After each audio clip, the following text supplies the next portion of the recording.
بسم الله الرحمن الرحيم.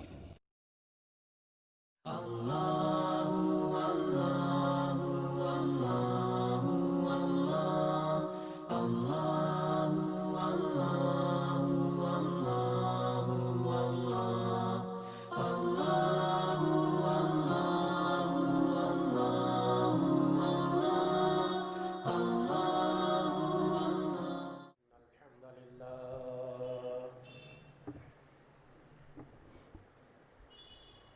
نحمده ونستعينه ونستغفره ونعوذ بالله من شرور أنفسنا ومن سيئات أعمالنا من يهده الله فلا مضل له ومن يضلل فلا هادي له أشهد أن لا إله إلا الله وحده لا شريك له وأشهد أن محمدًا عبده ورسوله يا أيها الذين آمنوا اتقوا الله حق تقاته ولا تموتن إلا وأنتم مسلمون يا أيها الناس اتقوا ربكم الذي خلقكم من نفس واحدة وخلق منها زوجها وبث منهما رجالا كثيرا ونساء واتقوا الله الذي تساءلون به والأرحام إن الله كان عليكم رقيبا يا أيها الذين آمنوا اتقوا الله وقولوا قولا سديدا يصلح لكم أعمالكم ويغفر لكم ذنوبكم ومن يطع الله ورسوله فقد فاز فوزا عظيما أما بعد فإن خير الحديث كتاب الله وخير الهدي هدي محمد صلى الله عليه وسلم وشر الأمور محدثاتها وكل محدثة بدعة وكل بدعة ضلالة وكل ضلالة في النار فأعوذ بالله السميع العليم من الشيطان الرجيم بسم الله الرحمن الرحيم لقد جاءكم رسول من أنفسكم عزيز عليه ما عنتم حريص عليكم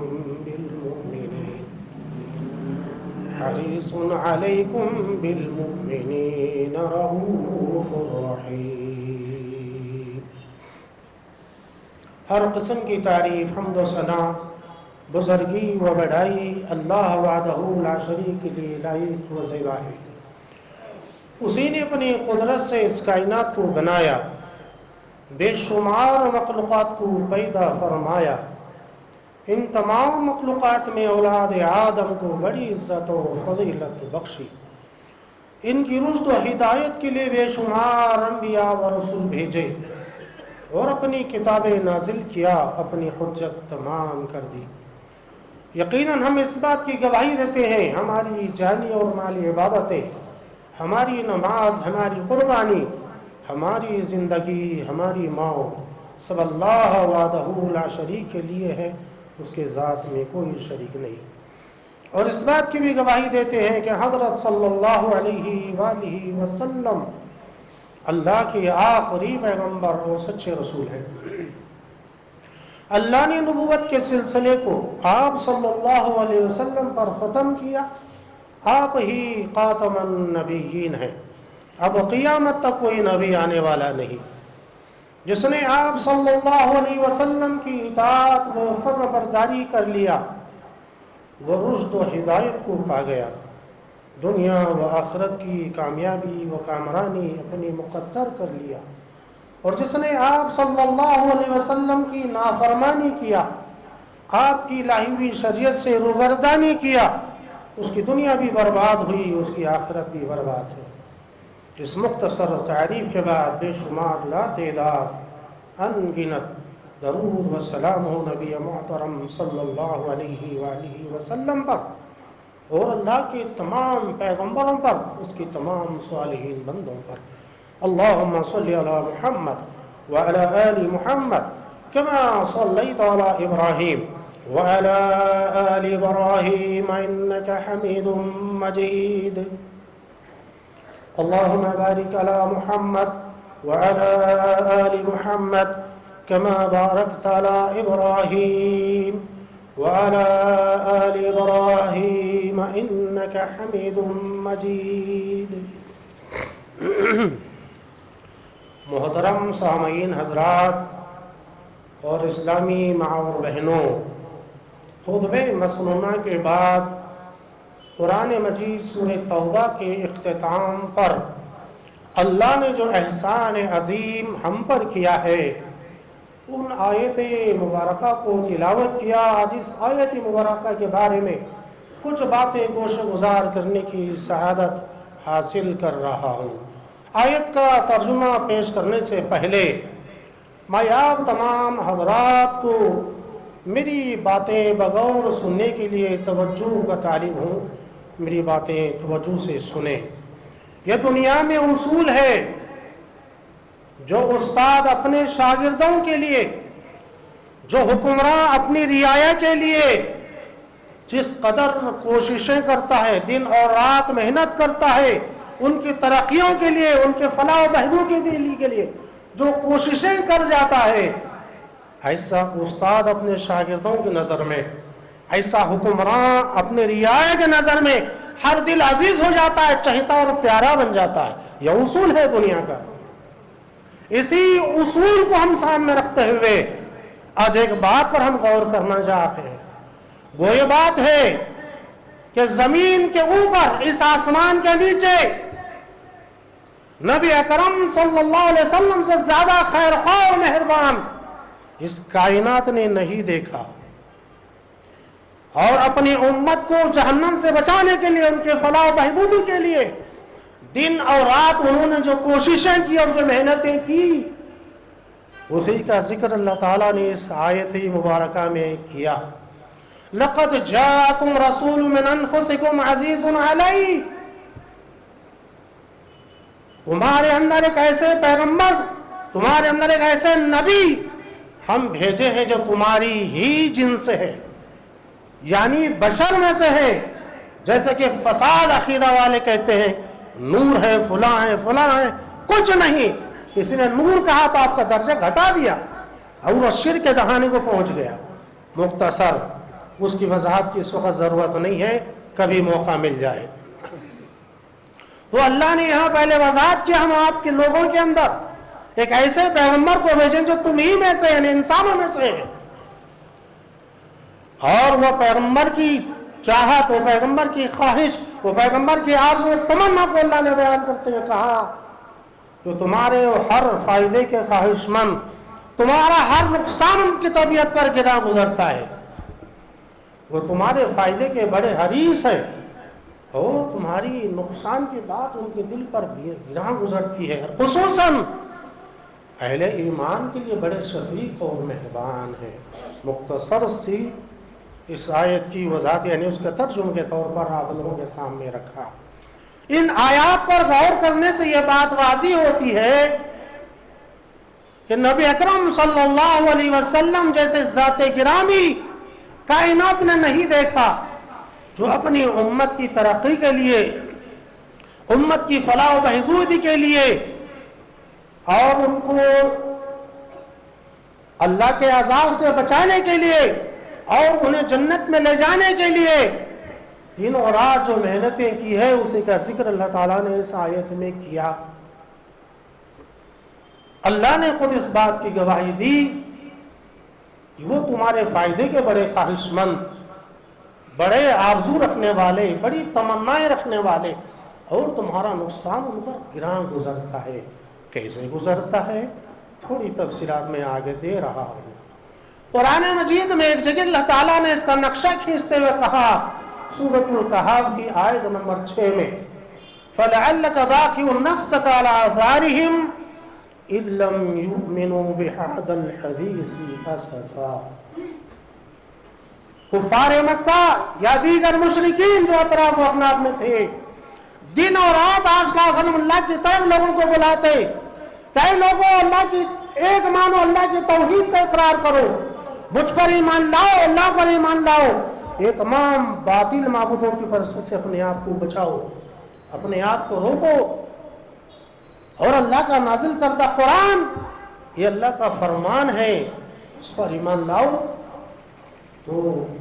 قوم اعراض کرتی تھی، غریز کرتی تھی، آپ کا مذاق اڑایا کرتی تھی، دن اور رات ہر طرح کی تکلیفیں آپ کو پہنچایا کرتی تھی۔ اسی بات کا ذکر اس آیت میں اللہ تعالیٰ نے اس انداز میں کیا، فَلَعَلَّكَ بَاخِعٌ نَفْسَكَ عَلَىٰ آثَارِهِمْ إِن لَّمْ يُؤْمِنُوا بِهَٰذَا الْحَدِيثِ أَسَفًا۔ اے نبی صلی اللہ علیہ وسلم، اگر یہ کفار مکہ یا یہ مشرکین اس قرآن پر ایمان نہیں لاتے تو دن اور رات ان کے پیچھے پڑ کر کیا اپنی جان کو ہلاکت میں ڈال لیں گے؟ تو معنی یہ ہوا، مطلب یہ واضح ہوا، دن اور رات سمجھانے میں کوئی کسر، کوئی کمی آپ نے نہیں چھوڑی۔ لوگوں کی کڑوی کسالی باتیں سننے کے باوجود بھی آپ تھکے ہارے نہیں، بلکہ دن اور رات لوگوں کو سمجھاتے رہے۔ اللہ نے خود اس بات کی گواہی دی کہ کیا آپ اپنے آرام اور راحت کو بھی ترک کر کر اپنی جان کو ہلاکت میں ڈال لیں گے؟ رات اور دن اتنا کہ آپ کا آرام، آپ کی ساری جو ہے بالائے طاق رکھ کر آپ ان لوگوں کے پیچھے صبح و شام سمجھانے میں لگے ہوئے ہیں، اللہ کا فرمان، اللہ کا قرآن پڑھ پڑھ کر ان کو سمجھا رہے ہیں، لیکن تم یہ ہے، یہ آپ کی نصیحت کو مانتے ہیں، نہ اللہ کی باتوں کو قبول کرتے ہیں، تو کیا آپ اپنے آپ کو ہلاک کر لیں گے؟ تو معلوم یہ ہوا کہ آپ صلی اللہ علیہ وسلم غایت درجے کی محنت کرتے تھے قوم کے پیچھے۔ اسی بات کا اللہ تعالیٰ نے اس آیت میں ذکر کیا۔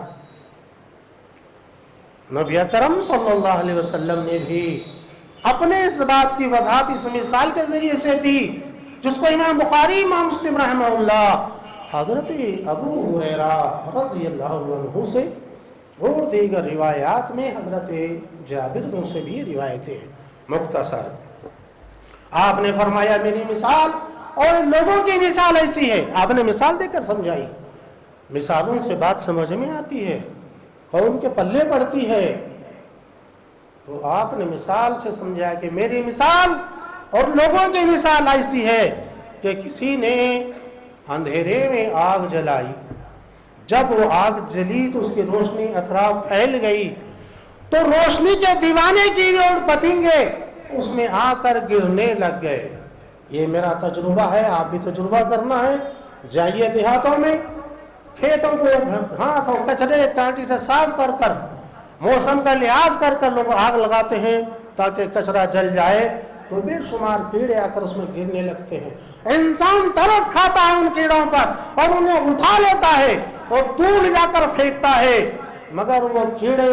پروں کے ذریعے سے انسان پہنچنے سے پہلے آگ تک پہنچ جاتے ہیں، تو یہ ہے کہ آگ میں گر کر خاکستر ہو جاتے ہیں۔ آپ نے قوم کو مثال دی کیونکہ قوم کا مشاہدہ تھا، دن اور رات وہ کھیت باڑی کرنے والے تھے، کھیتوں میں سے کچرا نکال کر صاف کر کر اس کو آگ لگانے والے تھے۔ یہ بات سے انہیں سمجھائے جائے، ان کے کام سے انہیں نصیحت کی جائے، شاید یہ نصیحت، یہ مثال ان کے پلے پڑ جائے، اس لیے آپ نے یہ مثال دی۔ تو آپ نے فرمایا جب اس کی روشنی پھیل جاتی ہے تو کیڑے اور پتنگے گر جاتے ہیں، اور شخص ان کو بچانے کی حد المقدور کوشش کرتا ہے، مگر وہ کیڑے مانتے نہیں، وہ پتنگے مانتے نہیں، آگ میں گر کر ہی ان کا کام تمام ہو جاتا ہے۔ بہو میں اسی طرح تمہاری کمروں کو پکڑ کر، تمہارے تھوڑیوں کو ہاتھ لگا کر تم کو بچانے کی کوشش کر رہا ہوں، اور چیخ چیخ کر چلا چلا کر کہہ رہا ہوں، اے لوگوں آگ سے بچو، لوگوں آگ سے بچو، لوگوں آگ سے بچو، آؤ میری طرف آؤ، آگ میں گرنے سے بچو، میرے بلانے کو قبول کرو، میری دعوت کو قبول کر لو۔ لیکن تم ہو کہ مجھ پر غالب آئے جا رہے ہو اور آگ کا نوالا بنتے جا رہے ہو۔ اللہ اکبر، اللہ اکبر۔ کیا بہترین اور پیاری مثال آپ صلی اللہ علیہ وسلم نے امت کو سمجھائی ہے کہ جس طرح پروانے اور پتنگیں وہاں پہنچ کر ہی ان کا کام تمام ہو جاتا ہے، اگر میرے روکنے سے، میری دعوت کو قبول نہیں کرنے کی وجہ سے تمہارا حشر بھی وہی ہونے والا ہے، لہذا میری پکار کو قبول کرو، میری دعوت کو قبول کرو، میرے روکنے سے رک جاؤ، میرے پیچھے پیچھے آؤ، اور نہیں آؤ گے تمہارا نتیجہ، تمہارا انجام بھی ہو ہونے والا ہے۔ یہاں میں اور آپ ایک بات غور کرتے ہیں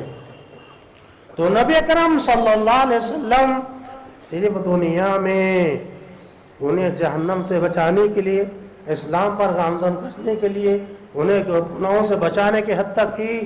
اپنی قوت صرف نہیں کی، بلکہ راتوں کے سناٹے میں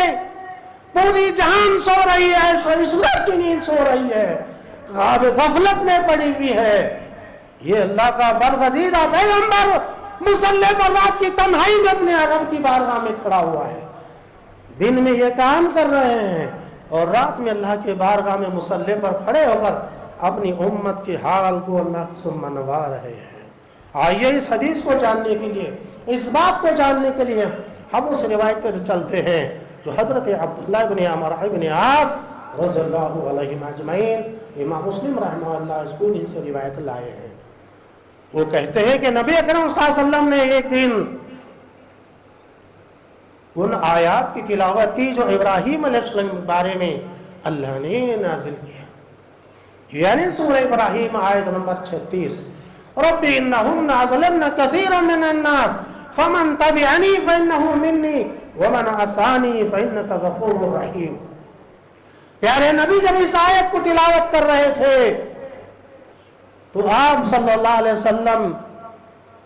اس میں ابراہیم علیہ السلام کے اس قول کا ذکر ہے جو ابراہیم علیہ السلام ایک جلد قدر پیغمبر ہے، ان لازم پیغمبر ہیں، انہوں نے اپنی امت کے بارے میں اللہ کی بارگاہ میں عرض کرنے لگ گئے، رب انہن اضللن کثیرا من الناس، اے میرے پالنے والے، اے میرے پروردگار، ان بتوں نے بہت سے لوگوں کو راہ راست سے بھٹکا دیا، راہ راست سے ہٹا دیا، گمراہ کر دیا۔ یہاں نسبت ابراہیم علیہ السلام بتوں کی طرف کی۔ کیا دنیا کا کوئی بت یہ طاقت رکھتا ہے کہ کسی کو راہ راست سے بھٹکا دے، کسی کو گمراہ کر دے؟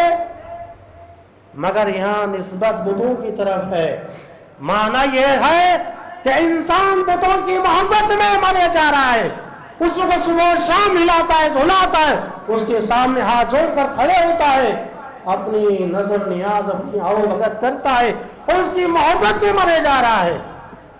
اسی کی محبت کی وجہ سے وہ برباد ہو رہا ہے۔ تو یہاں نسبت بتوں کی طرف کی کیونکہ بتوں کی محبت میں مرے جا رہا ہے۔ تو ابراہیم علیہ السلام کے دور میں بت پرست قوم تھی، ان کے باپ خود بت بناتے تھے، بتوں کو پوجتے تھے۔ تو ابراہیم علیہ السلام نے رب کی بارگاہ میں یہ عرض کرنے لگے، اللہ ان بتوں نے بہت سے لوگوں کو گمراہ کر دیا، یعنی ان بتوں کی محبت میں لوگ راہ راست سے ہٹ گئے۔ اللہ جو میری اطاعت و فرما برداری کر لے یقیناً وہ میرے ہیں، مگر اللہ جو میری نہیں مان رہے ہیں، میری نافرمانی کر رہے ہیں، بتوں کی محبت میں مرے جا رہے ہیں، اللہ ان کے بارے میں تو بڑا مہربان ہے، تو بڑا رحم و کرم کرنے والا ہے۔ اس پیغمبر نے اللہ کی بارگاہ میں یہ شکایت نہیں کی کہ اللہ ان بت پرستوں نے تجھے چھوڑ کر بتوں کی عبادت کی، ان کو ہلاک و برباد کر دے، ان کو تباہ و تاراج کر دے، نہیں کہا۔ تو معلوم یہ ہوتا ہے اللہ کے پیغمبر کتنے رحم دل ہوتے ہیں، قوم کے فائدے کے کتنے حریص ہوتے ہیں، اس کا ذکر اس آیت میں ہے۔ تو نبی صلی اللہ علیہ وسلم جب اس آیت کو پڑھ رہے تھے، اللہ اکبر، یہ تو رحمت مجسم ہے، کیا دل پہ گزری ہوگی اور کیا دل کا حال ہوا ہوگا، میں اور آپ بہت مشکل سے اس نتیجے کو پہنچ سکتے ہیں۔ تو پیارے نبی صلی اللہ علیہ وسلم جس آیتوں کو پڑھتے ہوئے اس خیال کو اپنے سامنے لائے کہ جلیل القدر پیغمبر ابراہیم نے اپنی امت کو اللہ کے سامنے پیش کیا، پھر عیسیٰ علیہ السلام کا قول جو سورۃ المائدہ آیت نمبر 118 میں ہے، ان تعذبهم فانهم عبادک وَإِن تَغْفِرْ لَهُمْ فَإِنَّكَ أَنْتَ الْعَزِيزُ الْحَكِيمُ۔ آپ صلی اللہ علیہ وسلم تلاوت کر رہے تھے تو کہا اللہ ایک جلیل القدر پیغمبر حضرت عیسیٰ علیہ السلام تیری بارگاہ میں عرض کرتے ہیں، اللہ تو سزا بھی دیا تو تیرے ہی بندے ہیں، تو معاف بھی کیا تو تیرے ہی بندے ہیں۔ معنی کیا تھا؟ اللہ تیرے بندوں کو تو سزا دے کر کیا کرے گا، اللہ تو زبردست ہے، تو حکمت والا ہے۔ معنی یہ ہوا اللہ تو اپنے بندوں کو سزا دے کر کیا کرے گا، سزا دیا تو تیری ہے، نہیں دیا تیرے ہی ہے، تو اگر معاف کر دیا تو فعال لما یرید ہے۔ کائنات میں کوئی ہے جو تجھ سے بات پرس کرنے والا، تجھ سے پوچھنے والا کہ ان کو کیوں معاف کیا، ان پر کیوں رحم کیا؟ اللہ اکبر۔ پیارے نبی صلی اللہ علیہ وسلم اس آیت کو پڑھ رہے تھے، جب آیت کے نتیجے پر آپ صلی اللہ علیہ وسلم پہنچ گئے، رب کی بارگاہ میں ہاتھ اٹھا کر آہوزاری کرنے لگ گئے، اللہ جل قدر پیغمبر حضرت عیسیٰ نے اپنی امت کو تیرے سامنے رکھا، اللہ میں بھی میری امت کو تیرے سامنے رکھتا ہوں، میری امت پر رحم فرما، میری امت پر رحم فرما، میری امت پر رحم فرما۔ روتے رہے روتے رہے روتے رہے۔ یہاں آپ کو روک رہا ہوں، دوسری حدیث، یہ حدیث پوری کروں گا انشاءاللہ، مسند احمد کے حوالے سے حضرت ابو ہریرہ رضی اللہ عنہ اس کو روایت کر رہے ہیں۔ وہ کہتے ہیں کہ نبی اکرم صلی اللہ علیہ وسلم نماز تہجد میں کھڑے ہیں اور ہر رکعت میں صرف یہی آیت پڑھ رہے ہیں، تعذبہم فإنہم عبادک، ان تعذبہم فإنہم عبادک، پڑھتے جاتے ہیں روتے جاتے ہیں، پڑھتے جاتے ہیں روتے جاتے ہیں، اس کے بعد رکوع کرتے ہیں، سجدہ کرتے ہیں، پھر اٹھتے ہیں، دوسری رکعت میں ہی پڑھتے ہیں۔ نماز تہجد صبح تک پڑھتے رہے اور صبح تک روتے رہے۔ اللہ، صبح ہوئی، حضرت ابو ہریرہ کہتے ہیں کہ صحابہ آپ کی خدمت میں حاضر ہوئے، کہا اللہ کے نبی کیا بات گزری ہے، ایسی کیا بات درپیش ہے کہ صبح تک آپ یہ کی آیت پڑھتے رہے، ہر رکعت میں اسی کو پڑھتے رہے، اسی کو دہراتے رہے اور اس طرح آہوزاری کرتے رہے، اللہ کے نبی آخر کیا معاملہ درپیش ہے، کیوں اس قدر آپ آہوزاری کرتے رہے، کیوں روتے رہے؟ تو آپ نے فرمایا میں میری امت کے بارے میں اللہ کی بارگاہ میں دعا کر رہا تھا، عرض کر رہا تھا، اللہ نے میرے رونے کو قبول کر لیا، اللہ نے میری دعا کو قبول کر لیا اور مجھے شفاعت کا بیڑا دے دیا، یعنی شفاعت کا اختیار دے دیا۔ آپ نے اس بات کو بیان کرتے فرمایا یا میری شفاعت کا ہر وہ شخص حقدار ہوگا جو اللہ کے ساتھ کسی کو شریک نہیں ٹھہراتا، اللہ کے ساتھ شریک جو کرتا ہے میری شفاعت کا حقدار نہیں ہے۔ مجھے اور آپ کو اس بات پر فخر ہے کہ پیارے نبی ہماری شفاعت کریں، ہماری تمنا آرزو ہے اللہ تو اس نبی کے شفاعت کا مستحق بنا دے، شرک اور بدعت سے رسم و رواج سے منہ الگ کر لیجئے، تب آپ صلی اللہ علیہ وسلم کی شفاعت نصیب ہوگی، ورنہ یہ خواب غفلت ہم کو تباہ و تاراج کر دے گی۔ خالی آرزو اور تمنا کرنے سے کچھ حاصل ہونے والا نہیں ہے۔ آئیے اس روایت کی طرف جو امام مسلم رحمہ اللہ روایت کر رہے ہیں، رسول اللہ صلی اللہ علیہ وسلم روتے رہے صبح کر دیے، اللہ تبارک و تعالیٰ نے جبریل امین کو بلایا، کہا جبریل جاؤ، آج امام الانبیاء سردار انبیاء کو میرے محبوب کو بہت زیادہ رنج و غم پہنچا ہے اور وہ صبح تک آوازاری کیے ہیں، جاؤ وجہ کیا ہے دریافت کر کر آؤ۔ جبریل امین آپ صلی اللہ علیہ وسلم کی طرف جب آنے لگ گئے تو اللہ نے کہا جبریل تم جا رہے، تم کو معلوم نہیں ہے آج میرا نبی اتنا غمزدہ کیوں ہے، اتنا کیوں آنسو بہا ہے؟ مجھے معلوم ہے مگر جاؤ۔ جبریل امین آپ کی خدمت میں حاضر ہوئے، کہا اللہ کے محبوب، اللہ کے چہتے پیغمبر کیا بات گزری ہے، آپ اس قدر آوازاری کہ رات سے آپ صبح تک آوازاری میں رہے، کیا بات ہوئی اللہ کے نبی؟ تو آپ صلی اللہ علیہ وسلم نے حقیقت حال جبریل کو بتا دیا،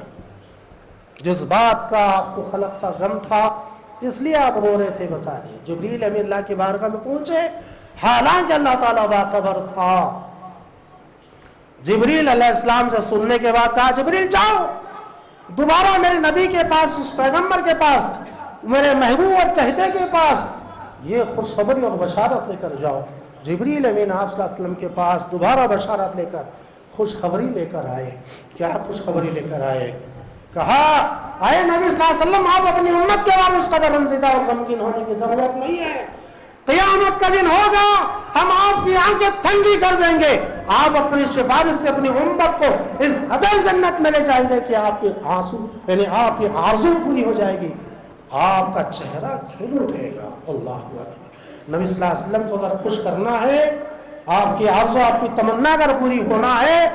شرک و بدعات سے اپنے آپ کو بچائیے، تبھی ہم نبی صلی اللہ علیہ وسلم کو خوش کرنے والے ہیں، آپ کی آرزو پوری کرنے والے ہیں۔ آئیے میں اور آپ غور کرتے ہیں ان باتوں پر، تو معلوم یہ ہوا کہ نبی صلی اللہ علیہ وسلم کو اپنی امت سے کتنی محبت تھی، اور اپنی امت کو جہنم سے بچانے کے لیے، جہنم سے خلاصی دینے کے لیے رب کی بارگاہ میں کھڑے ہیں اور صبح تک آنسو بہا رہے ہیں۔ اللہ تبارک و تعالیٰ نے کیا خوب کہا وَمَا أَرْسَلْنَاكَ إِلَّا رَحْمَةً لِلْعَالَمِينَ، کیونکہ آپ کے اندر اللہ نے جو صفت رکھی ہے، جو رحیمی اور کریمی کی صفت رکھی ہے، وہ اللہ نے اس بات کی گواہی دیتے ہوئے کہا ہم آپ کو سارے جہان کے لیے رحمت للعالمین، ایسے رحمت للعالمین۔ اللہ اکبر۔ اب میں یہ آپ کی توجہ کا طالب ہوں، وہ یہ ہے کہ انسان کی فطرت میں یہ چیز داخل ہے، ہر انسان کے فطرت میں یہ چیز داخل ہے کہ کوئی انسان کے ساتھ کبھی مہربانی کرتا ہے، کوئی احسان کرتا ہے، عقل مند اگر ہے تو زندگی بھر اس کے احسان کو نہیں بھولتا، عقل مند ہے تو اس کے احسان کو کبھی فراموش نہیں کر سکتا۔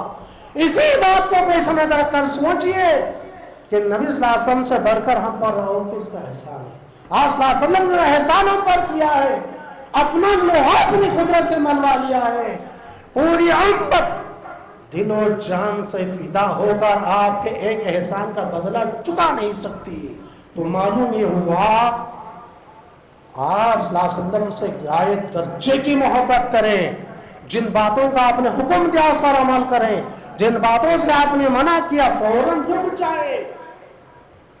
اللہ اکبر، اللہ اکبر۔ پوری امت اپنے جان و مال سب کچھ نچھاور کر کر بھی آپ صلی اللہ علیہ وسلم کے احسان کا بدلہ چکا نہیں سکتی، یہ بات کو ذہن میں رکھیے۔ وقت ختم ہو رہا، بہت سی باتیں ہیں، آخری بات کہہ کے بات کو ختم کروں گا، پھر زندگی باقی اللہ رکھے تو پھر کبھی سن لینا۔ امام بخاری رحمہ اللہ، امام مسلم رحمہ اللہ، حضرت ابو ہریرہ رضی اللہ عنہ سے یہ روایت لائے ہیں، وہ کہتے ہیں کہ نبی صلی اللہ علیہ وسلم نے فرمایا اللہ نے ہر نبی کو ایک مقبول دعا دیا ہے، ایک دعا، ایک ہتھیار اللہ نے ہر نبی کو دیا ہے۔ آپ نے بیان کرتے ہوئے کہا ہر نبی نے اس کو دنیا میں استعمال کر لیا۔ حدیث 100 دفعہ سنے ہوں گے آپ، آج توجہ کا طالب ہوں میں، 100 دفعہ سنے ہوں گے، 1000 دفعہ سنیے کم ہے، جتنا غور کیجئے، ہر دفعہ غور کیجئے، ہر دفعہ آپ کے ذہن کو اللہ کھولتے جائے گا اور دل میں اتارتا جائے گا اس بات کو۔ آپ نے فرمایا اللہ نے ایک مقبول دعا ہر نبی کو دیا، ہر نبی نے اس دعا کو استعمال کر لیا، مگر میں استعمال نہیں کیا، میں اس کو چھپا کر رکھ لیا۔ میں اس دعا کو استعمال کروں گا میدان محشر میں قیامت کے دن۔ اللہ اکبر۔ بات کو سمجھیے، تھوڑا غور سے سنیے اور اس پر غور کیجئے۔ معنی یہ تھا کہ ہر نبی پر جب بھی کوئی تکلیف آئی، مصیبت آئی، آپ ایسے باہر ہو گئے، اس دعا کو مانگ لیے، اللہ ان کی مدد کر لیا، مسئلہ ختم ہو گیا۔ لیکن آپ پر بھی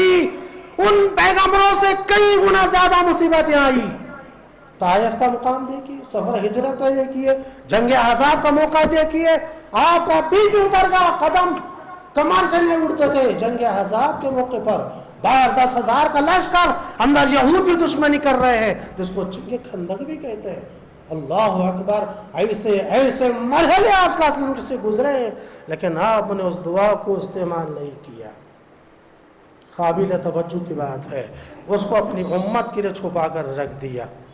اور آپ نے فرمایا میں قیامت کے دن اس دعا کو مانگوں گا، اللہ کی بارگاہ میں سجدہ ریز ہو جاؤں گا، اللہ سے شفاعت کا میرا طلب کروں گا، اللہ مجھے جب تک چاہے گا سجدے میں رکھے گا، جب حکم ہوگا آئے محمد صلی اللہ علیہ وسلم سجدے سے سر اٹھاؤ، کیا ہے تمہاری آرزو و تمنا پوری کرو، تم کو اجازت ہے، تب میں یہ دعا استعمال کروں گا۔ یہاں اتنی بات تو آپ سن لیے، میں بھی بول دیا جتنی آسانی سے، اللہ مجھے بھی اس پر غور کرنے کی، آپ کو بھی غور کرنے کی توفیق دے۔ یہاں اس کے اندر یہ بات پوشیدہ اور راز ہے کہ نبی کریم صلی اللہ علیہ وسلم نے اپنی ذات کو، اپنے اہل بیت کو اللہ کے سپرد کر دیا، اور اپنی امت کو ترجیح دی اپنے آپ پر۔ اللہ اکبر، اللہ اکبر۔ تو امت پر فرض ہے ترجیح کی اس نبی سے محبت کرے جنہوں نے اپنے آپ پر، اپنے اہل خانہ پر امت کو ترجیح دی۔ اللہ ہم سب کی اصلاح کرے، اللہ ہم سب کو سمجھ دے۔ ایسے مہربان نبی کو اللہ نے ہم میں بھیجا، اور آج اس مہربان نبی کی باتیں ہمیں سنائی جاتی ہے تو ان کی باتیں ہمارے سامنے آ جاتی ہیں۔ اندازہ لگائیے یہ کس قدر گستاخی ہوگی اور کس قدر آپ صلی اللہ علیہ وسلم کی نافرمانی ہوگی، یہ لمحہ فکر ہے۔ اللہ مجھے اور آپ کو دین کی صحیح سمجھ دے، اللہ ہمیں صراط المستقیم پر قائم دے، نبی صلی اللہ علیہ وسلم کی کما حقہ اطاعت کرنے کی اللہ ہمیں توفیق دے۔ اللہ گمراہ قوموں کو ہدایت سے مالا مال کر دے، تیرے توحید کو سر بلند عطا کر، سنت کا بول بالا کر دے، اے اللہ رسم و رواج کا مطالعہ کر دے، ہمارا جینا اور مرنا اللہ تیری رضا کے لیے کر دے۔ اللہ ہم سب کو جہنم سے بچا، قیامت کے ہر ناکیوں میں اللہ تو تیرے نبی کی شفاعت میں نصیب فرما، آپ کے ہاتھوں ہمیں جام کوثر عطا فرما۔ اللہ تو ہمیں جب تک زندہ رکھے اسلام کی حالت میں رکھ، اللہ تو ہمارا خاتمہ بالخیر فرما، آمین۔ سبحان ربک رب العزت عما یصفون وسلام علی المرسلین۔